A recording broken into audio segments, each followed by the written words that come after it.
안녕하십니까. 저작거리의 작가주 연기자 오늘 31번째 엘리자베스 베리, 앤 브레이스 거들 그리고 앤 올드필드입니다. 왕정복고 시대 여성 연기자들의 무대 공연이 허락되면서 이제 더 이상 남성 연기자가 여성역을 연기할 필요가 없어지죠. 에드워드 키니스턴은 여성을 연기했던 보이 플레이어의 마지막 세대입니다. 그의 외관상 아름다움에는 대체로 동의가 이루어지는 것 같은데 그의 발성이 조금 지나치게 애처롭다는 비판도 있긴 합니다. 예, 이 초상이 에드워드 키니스턴입니다. 예, 아름다운 그런 남성이죠. 어쨌든 키니스턴은 남성역으로 전환을 성공적으로 해결한 것 같고요. 그가 연기한 셰익스피어의 헨리 4세는 커다란 성공으로 기록됩니다. 2004년 리처드 에어 감독에 의해서 키니스턴의 삶을 다룬 영화 스테이지 뷰티가 만들어지는데 이 영화에서 키니스턴은 자신이 연기하던 오델로의 데스데모나를 실제 여성인 마가렛 휴즈가 연기하는 걸 보고 갈등하죠. 물론 영화가 끝으로 가면서 이 두 연기자의 관계는 동료이자 연인으로 발전하는 것 같지만 말이죠. 실제로 현실에서는 아마 그렇지 않을 겁니다. 나이 차이가 좀 있죠.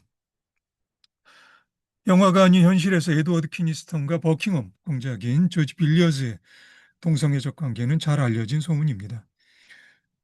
제주권 조지 빌리어즈가 1671년에 쓴 희곡 리허설은 동시대의 진지한 극작가이자 개관시인 존 드라이든의 과장된 영웅극을 풍자하고 있습니다.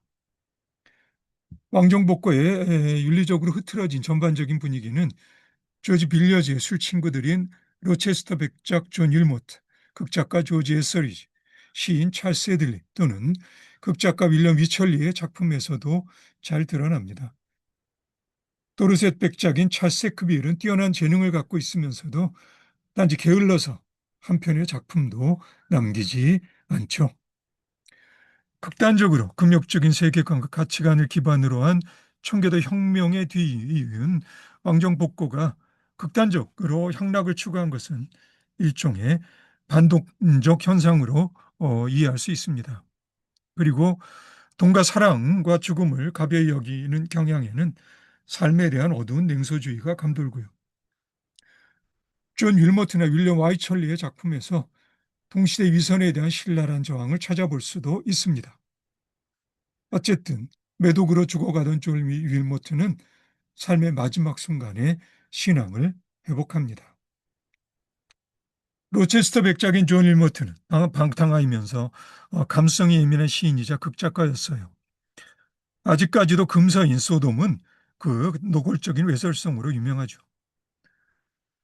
남들 앞에서 돋보이고 싶은 자만심에서 시작했겠지만 도르셋 가든 극장의 젊은 연기자 엘리자베스 베리에게서 새롭게 시작하는 여성 연기자의 가능성을 본 율모트는 베리의 연기 후 훈련을 자임하고 나섭니다.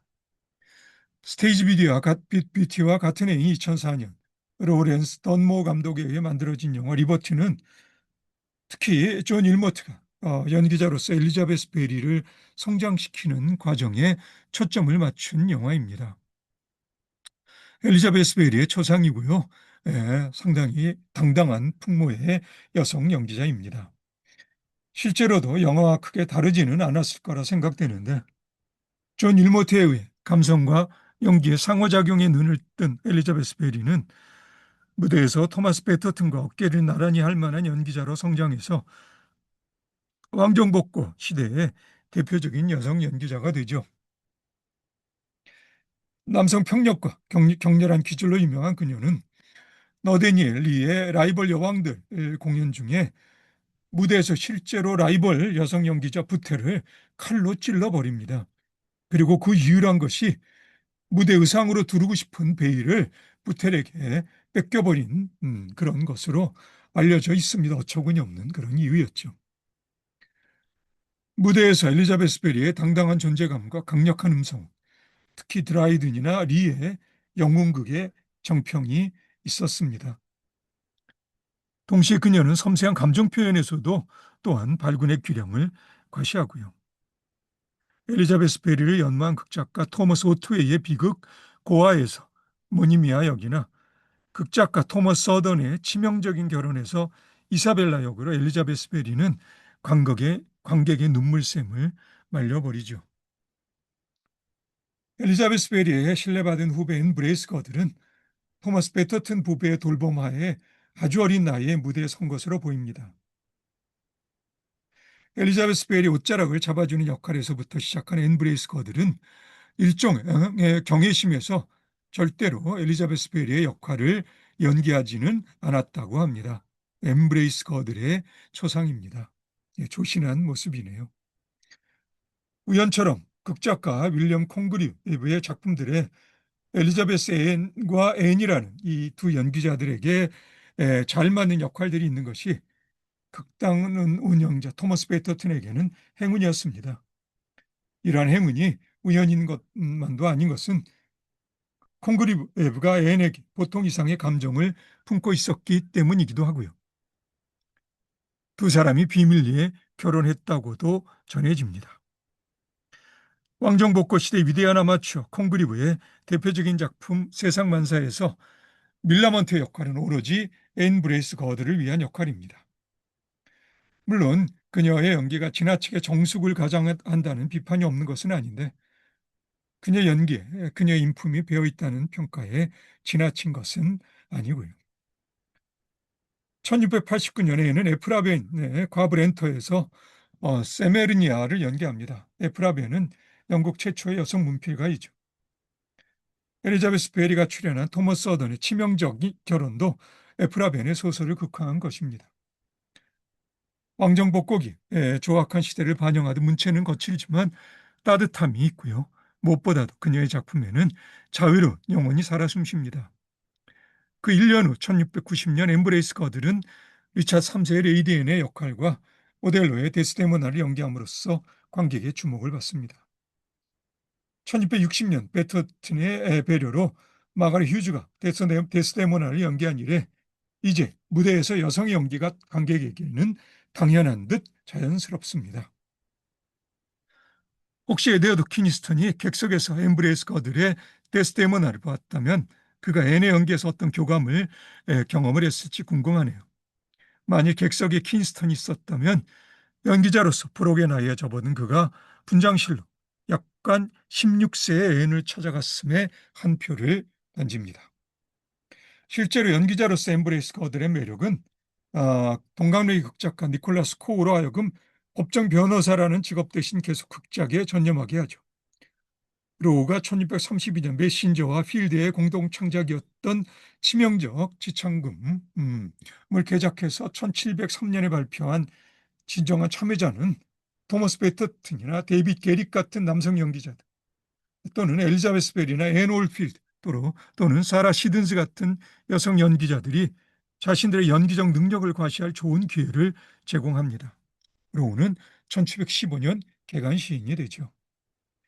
1707년 앤 브레이스 거들은 자신의 매력이 기울고 있다고 느낀 순간 무대에서 은퇴합니다. 같은 해 토머스 베터튼의 베니핏 퍼포먼스 공연을 위해 윌리엄 콩그리브의 사랑에는 사랑을 해서 안제리칼로 무대에 돌아온 것이 무대에서 그녀의 마지막 모습입니다.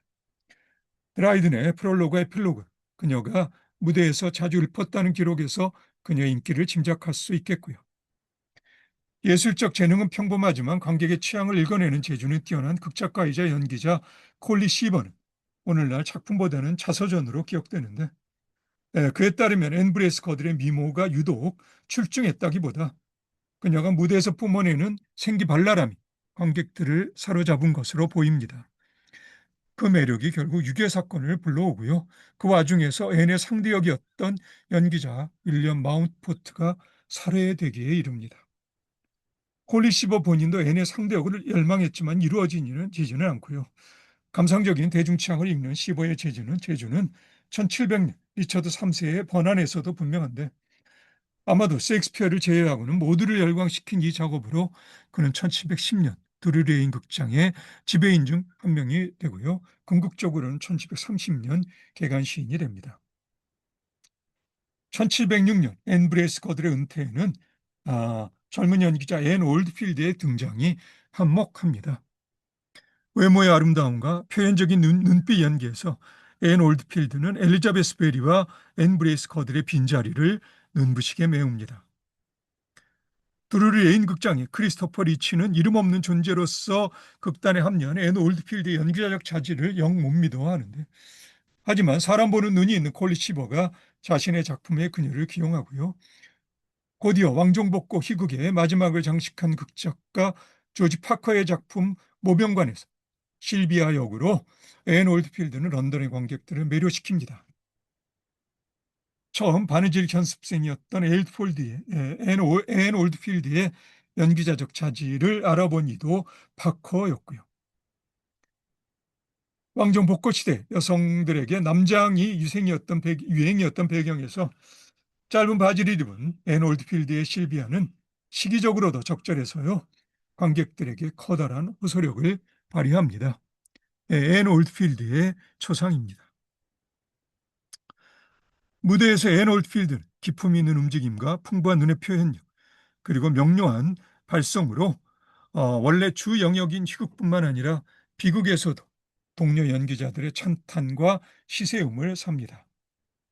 그녀는 연기뿐만 아니라 의상에서도 남다른 감각을 소유하고 있었고요.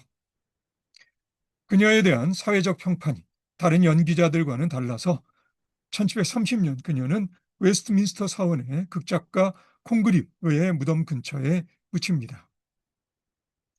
그녀의 정부였던 찰스 처칠 장군이 기념비를 세우고 싶어 했는데 사원의 수석사제 거부로 뜻을 이루지는 못합니다. 여성 극작가 수잔나 센트리버는 지방극단에서 남성역 전담 연기자로 출발해서 극작을 시작합니다. 세련된 작품은 아니어도 그녀의 희극에는 생기발랄함이 있죠. 이 시대를 대표하는 연기자 데이빗 게릭의 1776년 은퇴 공연에 게릭은 그녀의 희극 불가사의한 연인을 선택합니다. 이렇게 왕정복고 시대 이후 영국의 무대는 여성 연기자들로 수놓아지기 시작합니다. 프랑스 르네상스 무대의 여성 연기자는 자연스러운 현상이었는데요. 독일의 경우 연기자이자 극단의 지배인이었던 요하네스 벨텐의 주도하에 보이 플레이어들이 여성 연기자로 점차 대체되기 시작합니다. 1618년에서 1648년까지 30년 전쟁의 무대로 황폐해진 독일 전역을 자신이 세운 극단을 이끌고 삶의 마지막 순간까지 공연을 올린 요하네스 벨트는 독일 연극의 아버지라고도 불리죠. 맞아. 에드워드 키니스턴으로부터 여성 역할을 되찾아온 엘리자베스 베리, 앤 브레이스 거들, 그리고 앤 올드필드는 영국 왕정 복고 시대 저작거리의 작가주인 여성 연기자 3인방이라 불러도 큰 무리는 없을 듯 싶다는 것이 나의 생각입니다. 그러면 오늘은 여기까지 할까요? 예, 오늘도 수고 많으셨고요. 그럼 우리 다음에 다시 만나서 저작거리의 작가주 연기자에 대한 이야기를 계속해서 함께 나눠보도록 합시다. 예, 오늘도 수고 많으셨고요. 그럼 다음에 다시 봅시다.